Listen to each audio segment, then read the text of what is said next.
Ndị kwe na ndị ekwena o, ndị kwe na ndị ekwena o, n'ọbụ ya butere nsogbu ji karịa ya lụọ. Ndị kwe na ndị ekwena, ndị kwe na ndị ekwena o, n'ọbụ ya butere nsogbu ji karịa ya lụọ. Alili egbuenu m o, ndị kwe na ndị ekwena o, n'ọbụ ya butere nsogbu jilu karịa ya lụọ. Alright, welcome back to this wonderful channel where we'll bring you back-to-back updates and information as the hot. In case you have not joined our social media handle, what are you waiting for? Kindly go ahead and subscribe, like, comment, share, and also remember to on your notification button so that whenever our news drop, you'll be the first. We'll collect them. You don't share the Prime Minister of the Biafra Republic government in exile, Mazi Simon Ekpa Manjoko, writes Finland president over Biafra declaration. I want to use this Igbo adage that na okwa gba believed Kenya. You know, when you see a frog and kicks that frog, you just help the frog to go far, because normally frog is already used to jumping. I want to say shame on Undilo, shame on Undempanandayo, shame on Undaroala, shame on betrayers, shame on the saboteurs. Those who sabotaged Mazi Simon Ekpa, the Prime Minister of the Biafra Republic government in exile, one thing was in their mind when they were writing petitions, both from the people that wrote from Nigeria, from the people that wrote from all over the places. There is one thing that was in their mind. The thing that was in their mind is that after writing this letter, we are going to make sure that this guy is incarcerated, that this guy will not be able to make it out. And normally they thought that it's Nigeria, where they have kept Mazi Nnamdi Kanu in court and in detention for like 5 years, where no instrument of terrorism found on Nnamdi Kanu, even as DSS witness has told the court that there is no terrorism instrument found on Mazi Nnamdi Kanu. He was not having a gun, he was not having a pistol, he was not having a bomb, and you just jailed him. And they thought that they would do the same thing to the Prime Minister of the Biafra Republic government in exile, Mazi Simon Ekpa Manjoko, forgetting that when you are dealing with an intelligent man, you see, intelligent people don't talk too much. They don't make noise.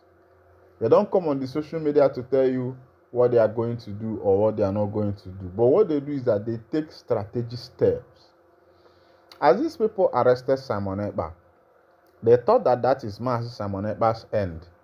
Even some people from his cabinet who contributed to his arrest, of course, when he comes out, you people will hear the whole truth, because very soon Ekpa will be out. The people from his cabinet that contributed to his arrest, believing that now that Ekpa is arrested, they are going to take over, they are going to become the main man. They thought that this is Nigeria, where they can hold somebody captive with lies and political propaganda. But as it is, the table has turned. What they meant to destroy Simon Ekpa, what they meant to destroy the Biafra struggle, what they meant to make sure that the struggle comes to an end, is what is bringing the struggle to its full force.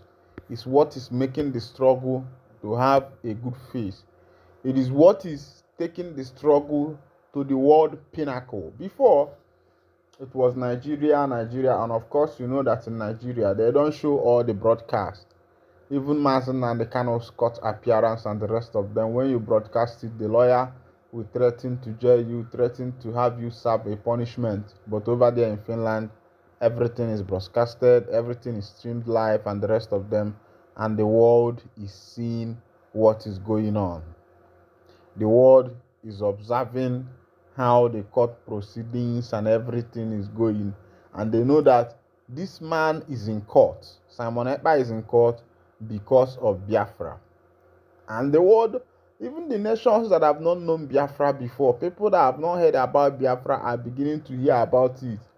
They are beginning to see it. They are this, in Finland court. Why is this guy in court? It is because of Biafra struggle. Why is this guy being judged? It is because of Biafra struggle. And this has helped to bring Biafra to the world face.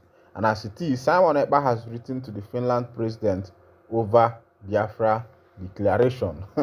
And very soon, it might surprise you that other world powers will start supporting. One of the reasons why Ojukwu failed was because there was no good liaison, there was no good agreement between him and other foreign nations. Because if you want to fight for freedom, other foreign nations, strong nations, world powers will determine, they want to know what are they going to gain, what are they going to gain from this freedom fighting? What is going to be their gain? And when they find out that when they help you get your freedom, there is a gain to them. And that was why the British and other nations fought against Biafra fiercely, because an agreement had been signed, and on maintaining this agreement, they had to fight to secure what will be given to them after the agreement. Meanwhile, something happened in Ogun State. Tax collectors spied one woman in Ogun State. All these Yoruba people and their yaya. And as it is, Igbo traders of Igbo descent have closed shops, and they have decided to protest on the killing of this Igbo woman who was spied in Ogun State. Ndị Yoruba biko kenenu na yana ncha bụkwa n'ofu. Yoruba people are doing business in Igbo land. Hausa people are doing business in Igbo land. And Ndi Igbo has never one day killed any of them or harmed any of them. It has always been, Ndi Igbo has always been victimized. They have always been on the victimizing side. The pogrom was against Ndi Igbo. The Osa Abiola was against Ndi Igbo. Why is it always against Ndi Igbo? Meanwhile, nobody has had that Ndi Igbo has had a riot. What riot? The usual riot Ndi Igbo used to do is usually retaliation. Retaliation.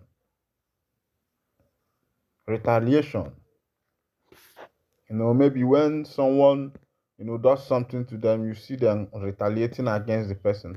All right. Mike Ozekome, one of Mazen Nnamdi Kanu's legal counsel, has said that Nigeria drifting towards one-party state dictatorship where everyone says yes, yes. Lawyer Mike Ozekome warns. And if you are in Nigeria now, and if you have a way of running out of this country, I think it's better for you, because the kind of party system that this has never happened in the history of Nigeria, where every party leader will defect to one party. If it is a jazz, I don't know. If it is a new trend, I don't know. And if they want us to start running one party system, one party system of communism, because this is more or so like a communist government. Everybody is now turning to APC. If you go to Edo State, all the members of every party has gone to APC. Every state go to Delta State. And the reason is because these people are thieves. Because they have stolen money, and the present government, the present leadership, presidency knows the game. They have been threatened that if you don't join us, it is either, they say, if you can't beat them, you join them. So since you can't beat us and we have found your loophole, you must join us. And that is what is currently going on now. That everybody is moving, everybody is joining the the APC party, which has never happened in the history of this nation. When Nigeria, unejege bene. And when people like Mazi, Simon Ekpa, and Nnamdi Kanu will be talking, people feel that they don't know what they are saying. All right, this is where I'll be winding down the curtain. And if this is your first time of joining us, kindly go ahead and subscribe, like, comment, and share. Thank you for listening. God bless you.